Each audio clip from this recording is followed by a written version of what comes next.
congolaise a accueilli ce 10 février la réunion des ministres de la Commission climat du bassin du Congo et du Fonds bleu pour le bassin du Congo. Une rencontre stratégique élargie aux ministres en charge des finances, en prélude au sommet des chefs d'État consacré à la table ronde des bailleurs de fonds pour le financement du plan d'investissement du Fonds bleu. La cérémonie d'ouverture a été placée sous l'autorité de Pierre Mabiala, ministre d'État, ministre des Affaires foncières et du domaine public, chargé des relations avec le Parlement. Cette réunion ministérielle avait pour objectif principal d'examiner et d'harmoniser les propositions issues des travaux des experts afin de préparer une position commune et cohérente des États membres en vue des discussions avec des partenaires techniques et financiers. L'élargissement au ministre des Finances a permis d'aborder avec précision les mécanismes de financement, les stratégies de mobilisation de ressources ainsi que les garanties nécessaires à la mise en œuvre efficace du plan d'investissement du Fonds bleu. Le président de la commission de la CEMAC a porté la voix de son institution. À l'occasion de la présente réunion des ministres préparatoires à la conférence extraordinaire des chefs d'État et de gouvernement des pays de la Commission climat du bassin du Congo et du Fonds bleu pour le bassin du Congo.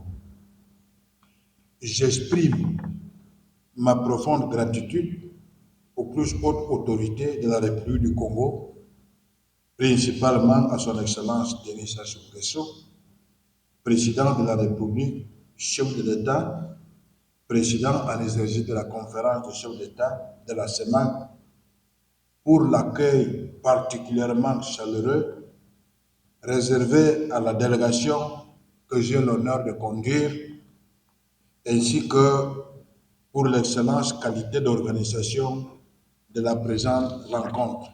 Pierre Mabiala, ministre d'État représentant le Premier ministre, chef du gouvernement, a ouvert les travaux de cette réunion en ces mots. Je suis persuadé que vos échanges seront fructueux à l'effet de permettre l'atteinte dans une approche holistique des résultats attendus. Mesdames, Messieurs, en ma qualité de représentant du Premier ministre chef du gouvernement, M. Anatole Koliné-Makosso, je déclare ouvert au nom de son Excellence M. Denis Sassou Nguesso, président de la République du Congo, chef de l'État, président de la Commission climat du bassin du Congo, les travaux du Conseil des ministres de la CCDC et du FBC élargis aux ministres en charge des finances. Pendant toute une journée, les ministres ont œuvré à la consolidation des documents politiques, techniques, financiers et juridiques afin de présenter un dossier solide et consensuel lors de la table ronde des chefs d'État avec des bailleurs de fonds. Arlette Soudonono, ministre de l'Environnement, du Développement durable et du bassin du Congo, secrétaire exécutif du bassin du Congo. Il faut que cela soit un véritable... que nous ayons une appropriation de la gestion de ces ressources naturelles à l'avantage de nos économies, afin que ce véritable cadeau de la nature et de l'humanité permette réellement ce développement inclusif pour nos États.